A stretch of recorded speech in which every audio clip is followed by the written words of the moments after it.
9. It's time for Opinion Court.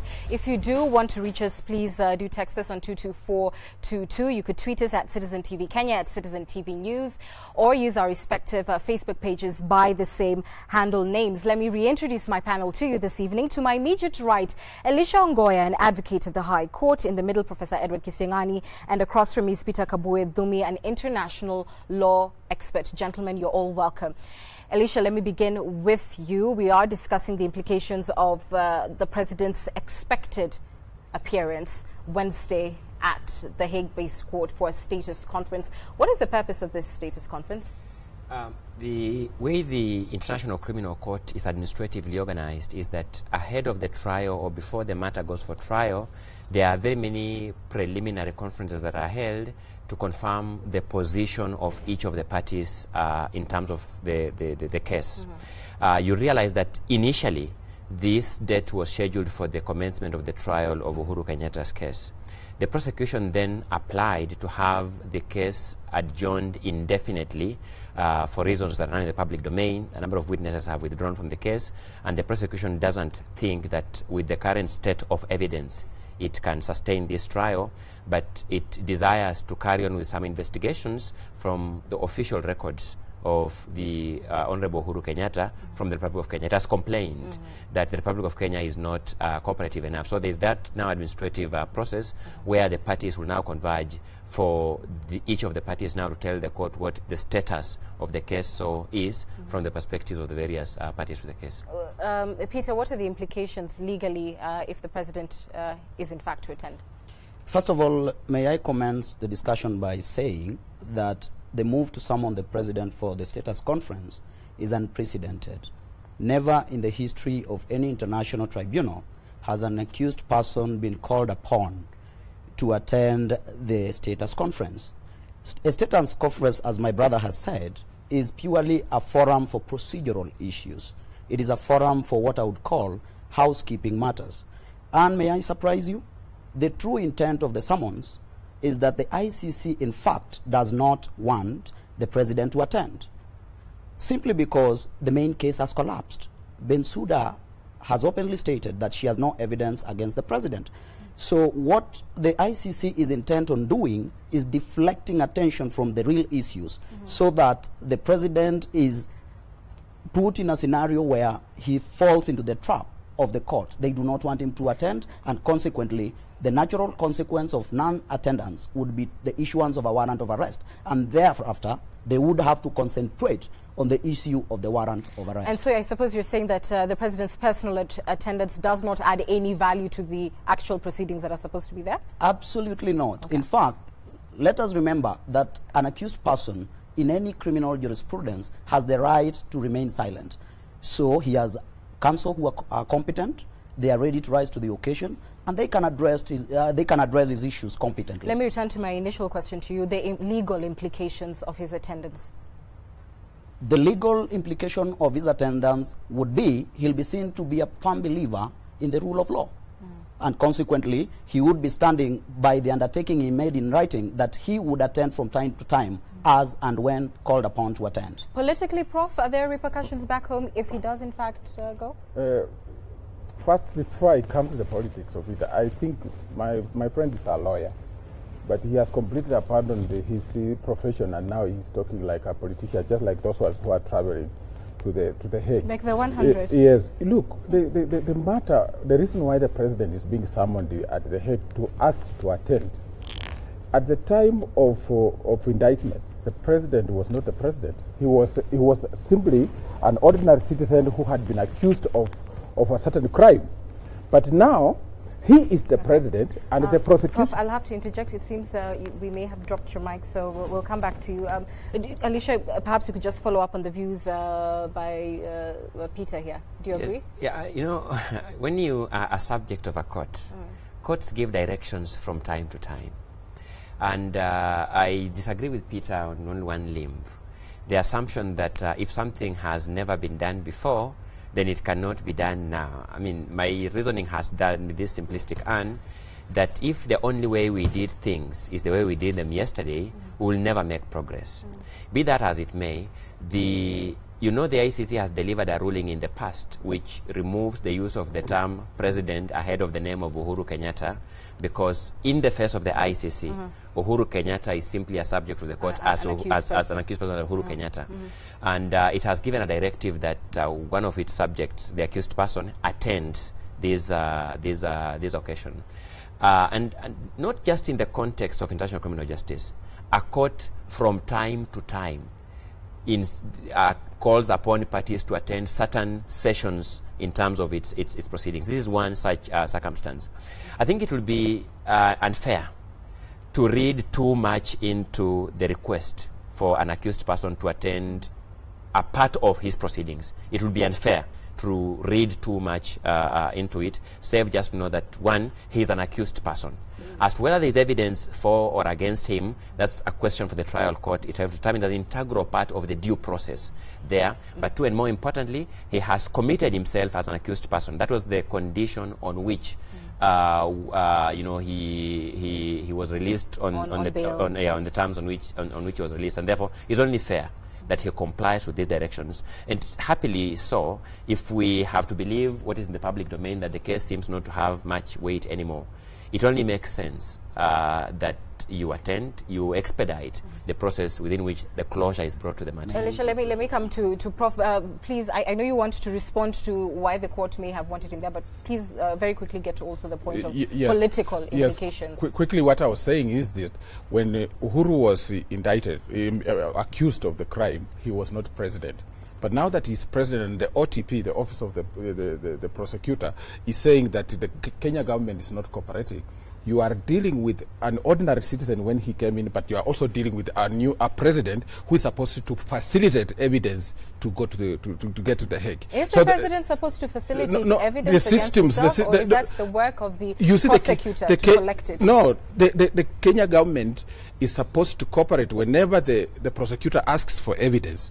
But the belief that is now coming out from Bensouda is probably the Kenya government has not cooperated. So the president is both the president, to the Attorney General's office? Yes. So he is supposed to listen to what the courts are saying, and maybe somebody will pose to him a question. Do you think you have something that you have hidden? But let me move a step further, because I have been asked about the political implications. The political implications are that I agree with you where you say that the president, and I must congratulate those who are probably telling the president to attend court. He's submitting himself to the rule of law, and that adds a lot of marks for him internationally. But at the local level also, we also feel that we have a president who has the humility to attend court. So that is really positive for ordinary citizens. But there is also the other negative part of the political implications. There is this group that is going, I'm talking about the mob that is about to board planes to get to the Hague. These mobs are spoiling that support he's getting and the political gains he's getting, because essentially this is a legal process. But now when you say you want to follow him, one would ask, under Article 145 and then Article 150, the rules for impeachment and the treatment of the president are the same. So if the president is exempted from prosecution on many matters, except when he is accused of having committed international crime, 143 and 145, then the deputy president has been going to the Hague. Why are mobs now building up when President Uhuru Kenyatta is going, when he was an ordinary citizen just like the deputy president, and now when it comes to the president, so many people want to go to the airport? That is why I called that ethnic psychopathy, and it must come to an end. Your response? I wish to interject by saying this. First of all, we must delink Mr. Uhuru Kenyatta as an individual from the office he holds. There are two status conferences, the first of which is scheduled for 7th. The Attorney General of the Republic of Kenya will be in attendance. He is expected to address issues touching on cooperation. The subtext can be read, is out there in the public domain. There is a clear intention to frustrate the president. There is an intention here where the ICC hopes, against expectation, that the president will for a moment not honor the summons to attend. We ask a very simple question. If witnesses are being afforded the comfort and privilege of attending via video link from the comfort of this republic, why not the president? Why didn't the ICC afford the president that opportunity when an application in that regard was lodged? We read a lot. You are a lawyer, and you are a lawyer, and you have also the. It's not fair to put the position of a witness in a matter with the position of an accused person. The two occupy fairly different positions in a trial process. And number two, I also think that it would be unfair to say that the court, that is the ICC, will operate at the dictates or the mercy or the direction of one of the subjects to it, that is Uhuru Kenyatta. I don't think the court has ruled that Uhuru Kenyatta will attend all its sessions. And that was also so for the trial of the Deputy President, William Ruto. But even in William Ruto's case, there are occasions when the court has said, at this stage you must be here. Then thereafter, you can be excused. In the same respect, for the purpose of the status conference of the 8th, it has said that Uhuru Kenyatta must be there. I have not seen so much mischief being read in the requirement that the Honorable William Ruto attends certain aspects of his trial, and therefore it is the same court giving those directions. Okay. Alicia, what do you think is the, forgive the term, I can't find another, would be the best scenario or outcome, if you like, from the president attending the status conference? What is possibly the best thing that could come out of it, and what would the worst be? Because there's a lot of silent apprehension as to whether might they say, you know, there's no case here, Uhuru Kenyatta, you're free to go, or the reverse. Sorry, let me just put it this way. Number one, if there are certain obvious positive things that will happen. One, if the president attends the status conference, it will simply mean that he has honored his commitment to continue cooperating with the court to attend as and when he is required to. These were commitments that the president himself made to the International Criminal Court, in respect of which then there are no risks of such things as warrants of arrest being issued against him. I don't see drastic judicial orders being issued at the status conference stage, because it is a management stage of the process. I don't see drastic orders. Some fearmongers have said the president may be arrested. I use the term fearmongers very advisedly, because it's one of the things within my legal mind I can, even the remotest sense, not contemplate happening within the context of a status conference, as I understand it as a pure administrative process. Let me just put that into context. The quote fearmongers fear that there may be what is called the confidential filing of a request, possibly from the office of the prosecutor, that the defense would not be aware of, that the president's lawyers would not be aware of, and that perhaps he could show up there and the court would issue whatever request that has been confidentially filed? Well, you know, there's something fun about mongering fear, that you can. So far this case has come. I'm asking about the context. Yes. Is that something that is likely? Well, one would say, well, in terms of possibilities, many things are possible in life. I don't see it in the context of this case, because the way this case has evolved over the years, the way the prosecutor has literally argued that, literally conceded that her case has collapsed, we have not seen much action on the part of the accused person, that is Uhuru Kenyatta, that will lend credence to this kind of fear, and therefore entertain substantial doubt that that will be in the offing. Peter, best case scenario, worst case scenario for you?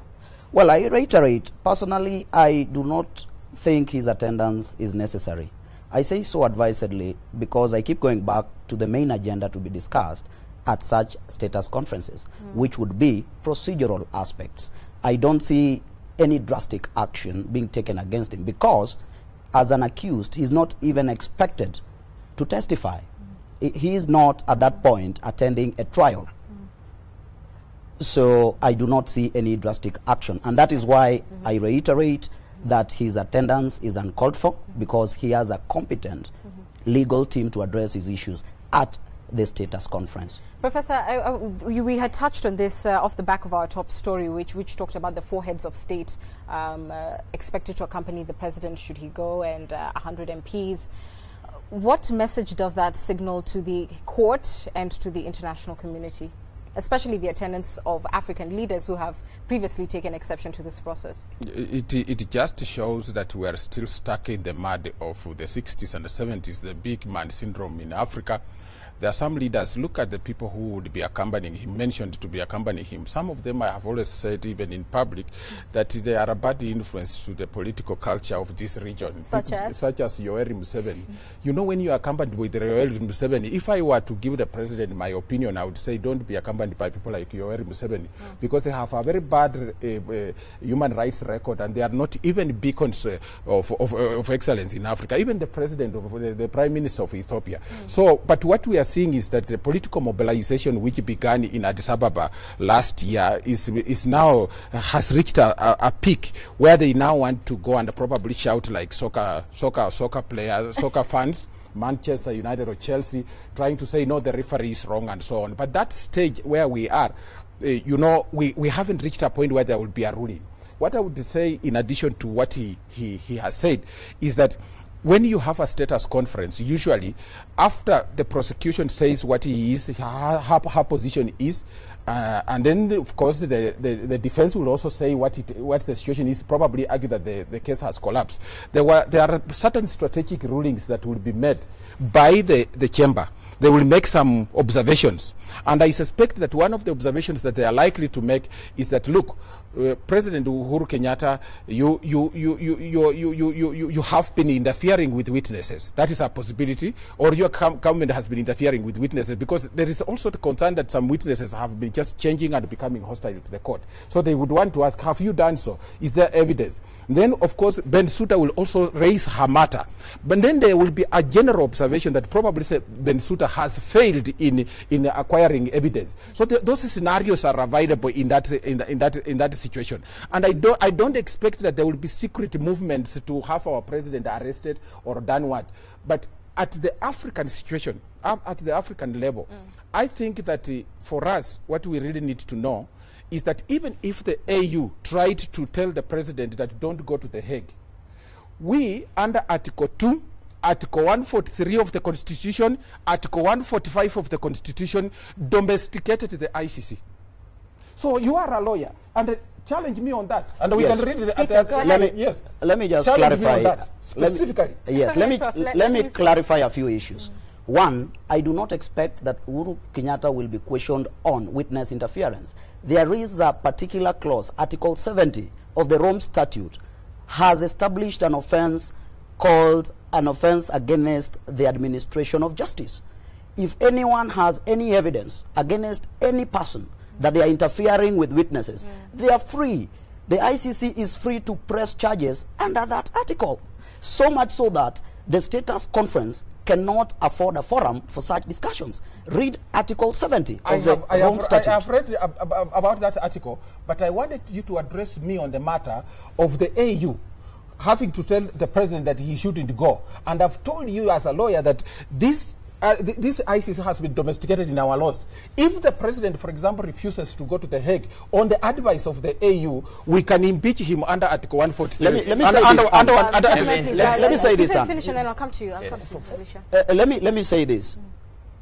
I believe that our president is intelligent enough. He knows what is good for him. He knows what is good for this country. And most importantly, he has a competent legal team in place for him. It is upon that team to make a decision. Allow me to comment on the question of those who are accompanying the president. Just the same way I don't want to read mischief on the part of the court, summoning the president to come to court personally. Courts invariably invite parties to dispute to attend certain sessions in person. As an integral part of the exercise of authority. I don't want to read so much mischief in anyone accompanying the president at an elementary level for obvious reasons. One, and if you are arrested from this studio today, we cannot tell, God forbid, your colleagues here not to accompany you to court. I hope they'd come to my rescue. Yes, exactly. So that it's normal human instinct that when your friend is in trouble, you walk with them to show solidarity. At that level, I read no mischief. I mean, it's open. If the court itself has said any organizations, any person who wants to attend, apply in by email, and if you don't receive feedback, well, you're not guaranteed. But it means once you get feedback, you are guaranteed. If all all others are entitled to, why not those who have give the president political support to go and show him solidarity? And that would be so even if the president were guilty as charged. I mean, nothing prevents anybody from showing solidarity with a confidant, with a friend, with a family member, and so forth and so on. But I have also followed the development of the African Union, and there's an attempt by the African Union to try and back and intimidate the ICC. I think in that context, that attempt is futile. I don't think there's that nothing AU practically can do about the case that about is the case that is before the court at the moment. I think it's been empty backing, and I think it do you think they would reignite the discussion of amending varied clauses not to have, a sitting head of state prosecuted? The decision to amend or not to amend is a political decision. It is you decide at a political level, we want to make these amendments. If you can secure the requisite muscles through the amendment institutions and push it through, it's a political decision to be able to take. But I think the president should know by now that the backing the African Union has been pushing so far has not helped his case much this far. And I don't think that even in terms of passing across a message of commitment to the rule of law, of combating impunity, which are things I think whatever the political differences we may have are ideals we must commit to. I don't think the African Union has acquitted itself well in terms of commitment to those ideals, in terms of its comment on the Kenyan. One quick, I wanted to ask him one. I'll give you that opportunity, perhaps not to ask a question, but to make your final comment, because I have just but a minute to split between the three. Your final views on the president's expected attendance at The Hague. I'll start with you, Peter. Well, if it were me, I would attend. But since the president is entitled to make a decision, he knows what is good for him. Sorry, did you say if it was you, you wouldn't attend? I would attend. You would attend, okay. I would attend, okay. Yes. But as far as his expected attendance is concerned, I reiterate that he knows what is good for him. And the decision squarely is with him on whether or not to attend. Prof. I think straight away I would tell him to attend, and I've been maintaining that, and he has done very well in terms of showing that he respects the rule of law. So he should go there. If the case collapses after he has attended and he's told that you have no case to answer, this guy is going to be a hero. He's going to be an African hero. He's going to be a world hero. So he should just attend, keep there. And anybody who advises him not to attend is not a friend of the president. But then, those of us who are saying he should attend also are his friends. And we think that he's enhancing his image by attending, and he will undermine it if he doesn't attend. Right. And finally, I want to say quickly something about Elisha's position, that he doesn't read so much from the mobs that want to go to join the president. You have observed that they are not helping the case of the president. But I also want to tell you that you, as a citizen, you have a duty to inform Kenyans that it's indeed interesting that where the president's position is involved, there are a lot of people getting excited and going to the airport and even asking for passport. But when it comes to the deputy president or Joshua Arap Sang, who is also a citizen of this country, nobody's going. That one is the hypocrisy we have in this country. Thank you, Elisha. Your final I understandably why the president is the highest office in this land, and that one will be excited about the president is not something that is humanly disturbing. But having said that, I don't think the president has so much discretion. As we speak today, Uhuru Muigai Kenyatta is a subject of the ICC as an accused person.